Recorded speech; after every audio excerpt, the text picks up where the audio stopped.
करते हैं। कर्म की जा फल की इच्छा मत कर तू इंसान, हर जैसा कर्म करेगा वैसा फल देगा भगवान। ये है गीता का ज्ञान, ये है गीता का ज्ञान, ये है गीता का ज्ञान, ये है गीता का ज्ञान, ये है गीता का ज्ञान, ये है गीता का ज्ञान, ये है गीता का ज्ञान, ये है गीता का ज्ञान, ये है गीता का ज्ञान, ये है गीता का ज्ञान, ये है गीता का ज्ञान, ये है गीता का ज्ञान। बोलिए वासुदेव श्री कृष्ण की जय हो। अर्जुन ने देखा कौरव दल के सभी महारथी, पितामह भीष्माचार्य, द्रोण, दानवीर, कर्ण, दुशासन, दुर्योधन, सब के सब वासुदेव श्री कृष्ण के मुख में समा रहे हैं और उनके भयानक मुखों में प्रवेश करके चूर्ण हो रहे हैं, टुकड़े टुकड़े हो रहे हैं दांतों में। जैसे नदियों का तेजी से बहाव समुद्र में आता है और समुद्र में मिल जाता है, वैसे ही सारे महारथी बहुत तेजी से उनके मुंह में प्रवेश करते हैं। जैसे नष्ट एक पिता अपने पुत्र को कहता है कि बेटा शहर जाकर मेरी आंख के लिए दवा ले आ,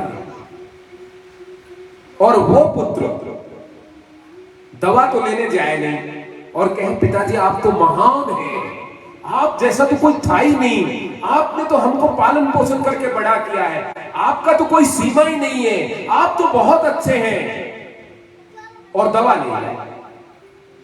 तो पिता को वो पुत्र अच्छा लगेगा क्या? बताओ आप। दवा नहीं लाएगा, आंख तो फूट गई है ना। इसके बजाय वो चुपचाप खड़ा होता और दवा लाकर आंख में डाल देता तो पिता आशीर्वाद देता, बेटा तेरा भला हो। दो पुत्रों में एक दवा ले आए, एक बैठ के वहीं बात करता रहे और स्तुति करता रहे, ज्ञान झाड़ता रहे, तो किसको पसंद करेगा पिता? बताओ। जो पिता के काम को करेगा। अरे जब हमारे इस लौकिक पिता के काम को करने पे पिता खुश होता है, तो उस पारलौकिक परम पिता परमेश्वर के काम को हम करेंगे तभी तो वो खुश होगा। क्या है उसका दिया काम? उसका दिया काम है ड्यूटी, हमारा कर्तव्य। अब इस कंपनी में मान लीजिए एक आदमी को आपने अकाउंट किया, जो अकाउंट संभालता होगा, फाइनेंस संभालता होगा, और एक आदमी प्रोडक्शन में आपका प्रोडक्शन और मार्केटिंग संभालता होगा। अब मार्केटिंग वाला तो फाइनेंस संभालने बैठ जाए और फाइनेंस वाला मार्केटिंग संभालने बैठ जाए। इस कंपनी में वेंडर भी होंगे जो वेल्डिंग करते होंगे, और इस कंपनी में गार्ड भी होंगे। अब गार्ड तो गार्ड की ड्यूटी छोड़ के वेल्डिंग में लग जाए, टिक टिक टिक टिक टिक करके वेल्डिंग करने लगे, और वेल्डर वहां बंदूक लेके बाहर खड़ा हो जाए, और फिर चेकिंग करने मान लीजिए यहाँ हमारे नौसाद भाई आए, तो क्या करेंगे? बताओ क्या करोगे? दोनों को रिवार्ड दोगे? बहुत अच्छा काम कर रहे हो, वो वेल्डिंग सीख गया, ये गार्ड कर, ये तुरंत दोनों को कंपनी से निकालेगा। क्यों? वो वेल्डर तो बंदूक से मरेगा, मारेगा किसी को, और वो गार्ड वो वहां बिजली में चिपकेगा। जिसको जो काम दिया जाता है अपने अपने काम को करे, चाहे टूटा फूटा ही कर ले, तब कंपनी चलेगी। जब लोकल मालिक का ये हाल है, तो उस सबसे बड़े मालिक का, वो भी तो मालिक है। हम भी तो इस सारे संसार में सबके कारखाने में अपने अपनी ड्यूटी निभा रहे हैं। इसलिए परम पिता परमेश्वर ने जो हमको जन्मना काम दिया है, उसे हमें नहीं छोड़ना चाहिए, उसी काम को करना चाहिए। इसलिए अर्जुन तू क्षत्रिय है, खड़ा हो और युद्ध लड़। भिक्षा भिक्षा मांगने के लिए जंगल में जाने की तेरी बात नहीं है। यही इसमें पूरा की पूरा है। एक और उदाहरण है संत रविदास जी महाराज।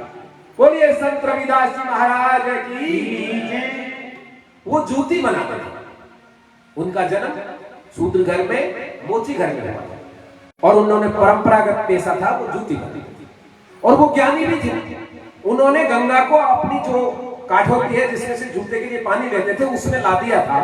तो वो प्रसिद्ध थे।